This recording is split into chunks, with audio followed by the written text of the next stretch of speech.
guys, it's Heather Grace Stewart here, and it's Friday on the 2nd of February. I can't believe we're in February already. Uh, I'm here with my tea as usual. This time it's a Valentine's type of black tea. It's called Read My Lips, and it's got some red candies in it. So today we'll be talking about different ways you can find ideas for your story so that they're more original. There, that's why I'm coughing. I'm always having dryness. You guys know I'm from Canada, and it's cold and dry and horrid, and I don't know why I've lived here all my life. No, I love it. I love this country, and especially in the summers here in Montreal, it's gorgeous.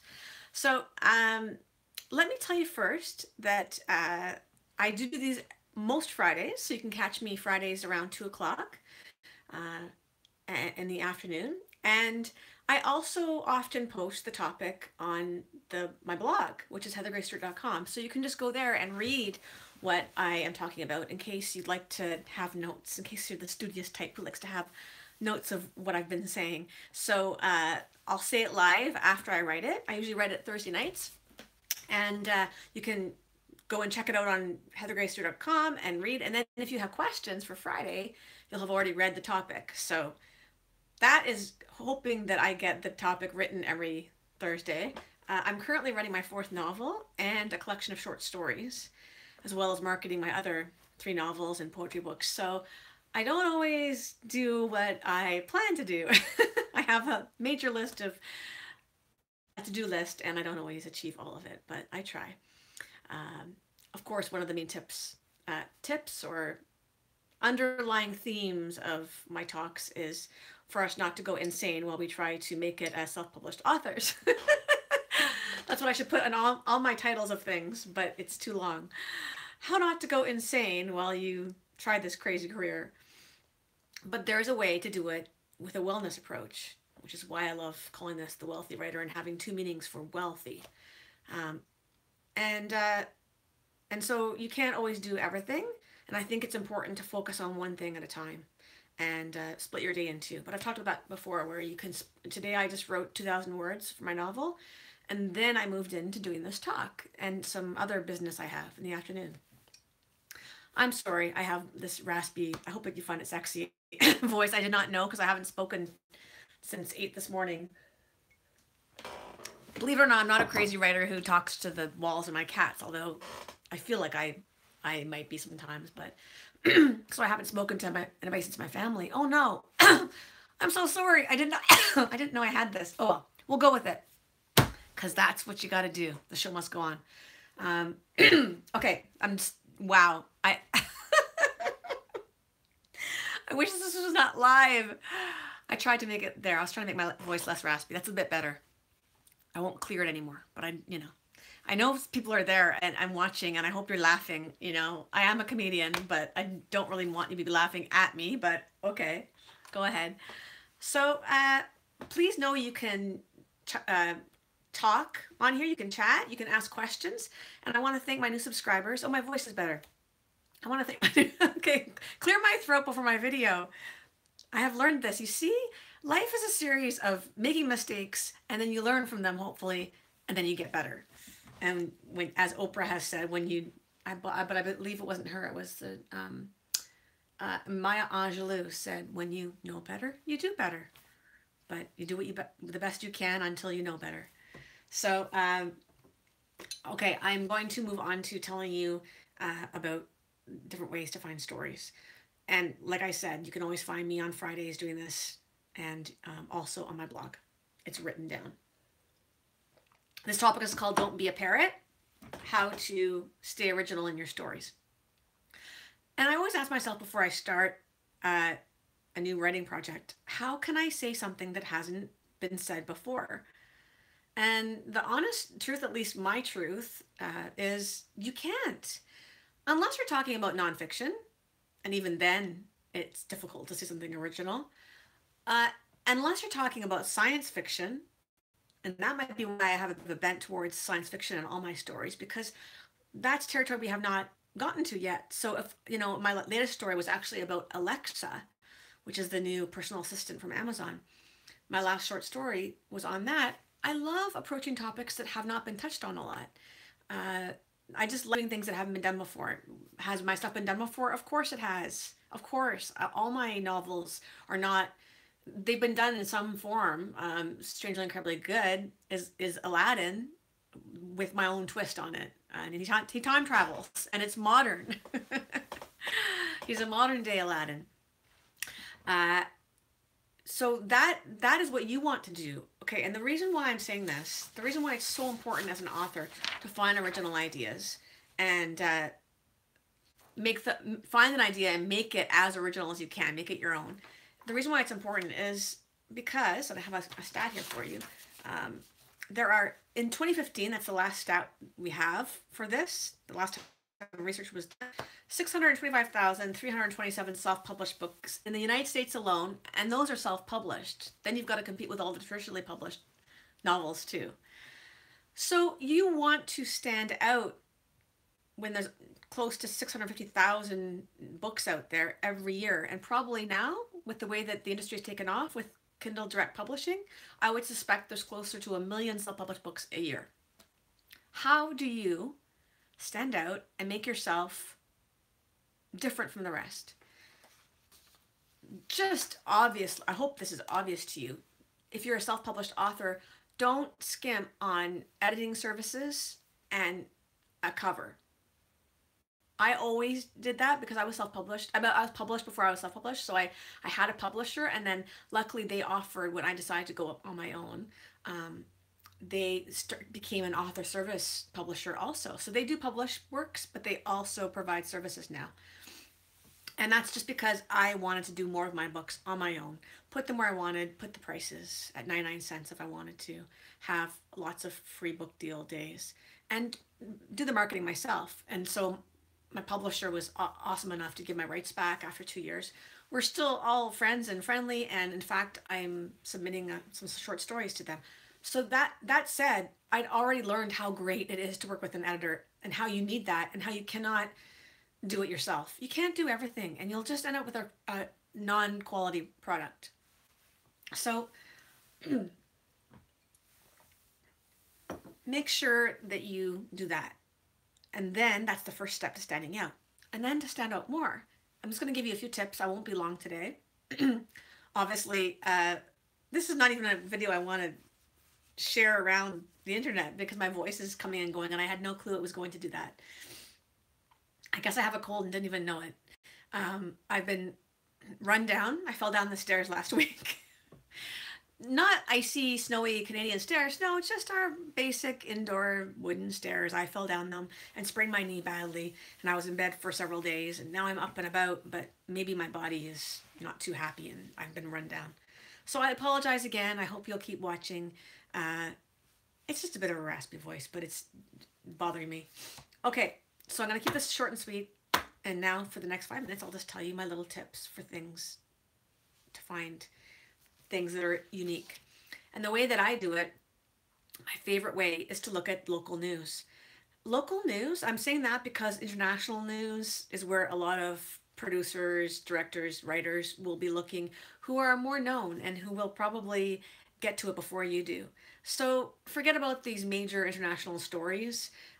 You want to find amazing stories that few people have heard of. So you go through the tiny little local papers that still exist in small towns. Even if you don't live in that town, I've picked up little papers on purpose just to find out what's going on. And sometimes I come across a really neat story. You guys can have this one because I don't think I'm doing this. So here's a freebie. A woman read about a man in Canada who needed a kidney, and she just gave her a kidney to a stranger. She was in her 20s and they fell in love. I was going to make that a love story. It feels a little too Jojo Moyes to me, and she's fantastic, but she's done it. She's done the story of a woman and an ill man, and she takes care of him, and they fall in love, that kind of Florence Nightingale kind of effect thing. And that's what I thought the kidney story would become. So I haven't done it. That was a story in the local news that piqued my interest, and I still have it in a file folder. When you get these ideas, don't just, oh, did you know that we can only hold about 5 or 6 new facts a day? So you won't retain it if you don't write it down somewhere. So I write it down quickly. I usually just handwrite it, but I also have a digital recorder. Digital recorders are the best, so are just notes in your phone. Something I've been doing lately is just asking Siri to give me a reminder. And then I have a bunch of reminders, and a lot of them are remind me that in my story, Trip says this to Hannah. And then it's like a little paragraph, and often he gets it wrong, and it's kind of funny. Siri gets it wrong, so I have to decipher what I said. So it really sometimes is better to handwrite it. But when you come across these ideas, don't not write them down. And once you write them down, you can create a filing system. I have those accordion folders, and I have an idea accordion folder that I love. Again, it's all paper. I don't really like doing that kind of thing on the computer. I guess I get nervous about it being lost, even though I have a backup of my backup because I'm married to an engineer. But I get nervous. So accordion folders are great for putting your ideas that you find. Besides local newspapers for stories, you can also look at your alma mater magazine if you went to a college or university. And if you didn't, you can grab somebody else's, like your parents. Because it's crazy what they put in those little notes at the back of most of them when they say what students are doing. Even if it's not a regular kind of like the obituaries in the newspaper, if it's not set up like that, little tiny last name Stewart, Heather Stewart is working on her fourth novel. They have little descriptions. They have births and deaths. And I'm trying not to be morbid here, but they put the most amazing little stories in there. Sometimes they're because the editors often talk to the people after they get the notice, and they call them up and they want to find out more about that person's life. This is a this could be found online too. But again, I guess I'm very tactile. I like to grab the magazine and look through it and find out what different people are doing. And sometimes there's amazing stories of, so and so went to Africa with their 3-year-old. Well, there is the start of a really neat story. Sometimes it's just the beginnings of a story. And sometimes there's death notices that are really sad, and it can also bring you some sort of poignant story idea. So that's one way. Another way is radio. Yes, radio still exists, and you can probably do this with lots of streaming ways too. I'm not just saying basic radio, but I'm still a basic radio person too, as well as I stream and stuff. But listen to the call-ins, listen to the DJs, and they are great at getting information out of callers. And people will call in and tell stories, and sometimes they're the funniest stories, and they are useful in your storytelling. Uh, I really hope we still have DJs and radio for a while because they're comedians, and they extract information from people in such a way that it has to be a soundbite, right? It has to be quick. They know they're trained on the radio that they only have so much time. Ryan Seacrest is an amazing example. No, I have not gotten a story from Ryan Seacrest, but if I did, I'd give him credit. But he wouldn't know. I mean, I'm talking about their interviewing skills and how they grab information from people that is most unexpected, and it can become a great story premise. So listen to the radio, and go to the local paper, and finally, this one isn't my favorite, but you can still work on it. It's still possible. Look at really popular TV and movies that have existed in the last 40 years, let's say. You don't really want to go much farther back, I don't think, because it might be really passe. But you might. I mean, maybe you want to redo Casablanca. I don't know. And I'm not really talking about remakes here. I'm talking about looking at the movies and TV shows and seeing how you can put your own spin on it that's original. Going, okay, that really did well. What's the one? The Single Life of Kimmy Schmidt? I'm not saying that right, but I love Kimmy Schmidt. Is that the right person? Yeah. But it's got a longer title. She's hilarious. I love that character. And maybe that show would inspire me to create a similar character who has a totally different scenario because she was locked underground with a cult for, I think it was 20 years. I haven't watched it all yet. I've got way too much to watch on Netflix. But maybe something in her personality would be something that you want to do with your character, but then you have a completely different premise. Or maybe you do like the premise, but you put it in a different location. It's dangerous to take the premise because everybody will know it from TV and movies. So you really have to make it your own. You have to make it original with a new characters, new location. You know, if you were going to do Harry Potter again with a female wizard, you got to put her on a different planet. Make it sci-fi. I don't know. It's just don't redo Harry Potter, as I said in my blog post. It's been done and it's been done well, so don't redo it. Uh, but you know, movies and television can definitely inspire us. You just have to be careful because you don't want to be a parrot. You don't want to be doing something that's been done before and have people go, "Hasn't that been done?" Um, and it's not easy. And it can even happen in your actual writing. It happens to me all the time. I'm not just saying the premise, but when you're at a certain paragraph and you're writing something and you're repeating a joke that Don Rickles made.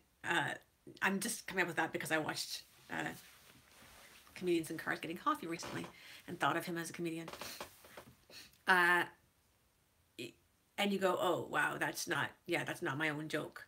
So you have to catch yourself. And if anything, I've always said when you're writing, don't stop and edit, keep going, don't stop yourself. But I think if you'll waste a lot of time if you catch yourself thinking, do I sound like, do I sound like Battlestar Galactica right now?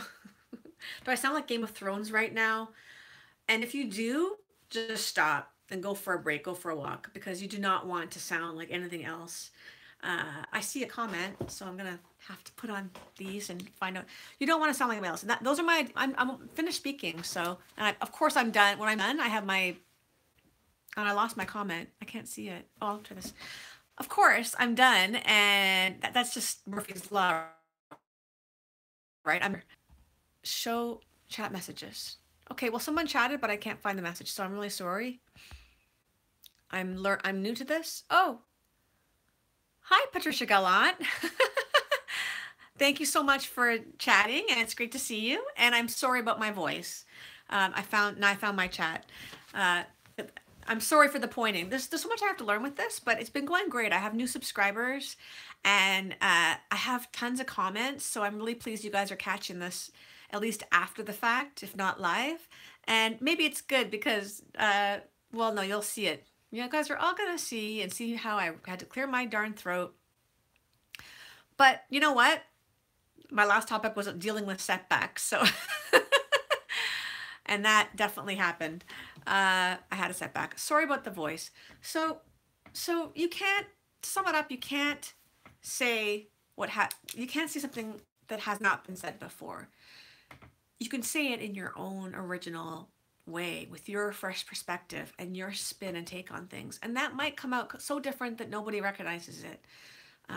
My dad always joked when I said, oh, I want to be original, I want to say something that's never been done before, do something that's never been done before, and Dad went, you can't, the Bible's even been done before. And I went, and he goes, New Testament, Old Testament? The Old Testament came first. And it made me laugh and made me realize, yeah, you can't. Everything's been done in some form or another, but you know, I think the most original way is medium. If you want to take something and do a stage play of it, that's never been done before, that'd be neat. But we're talking about just writing your books, and I primarily write for Kindle, for ebooks, and for print. And there are 625,000 self-published ones in the States. 2 years ago. So you need to stand out. So just go through newspapers, listen to the radio, think back to old stories that existed, and find a new way to make it sing your own style. And I'm, again, sorry about the voice. Of course, it's back now. I will talk to you guys. Hopefully, actually, I can't make it next Friday. So in 2 weeks, we will do another chat. And if you have questions, or if you have something you want me to discuss to do with publishing on Kindle and Kindle Direct Publishing, and the process of writing, please don't hesitate to write the question out, and I will answer it. So thanks for coming out. Have a great weekend. I hope that wherever you are, it's a bit warmer than us. Oh, you're very, very welcome. And you know what?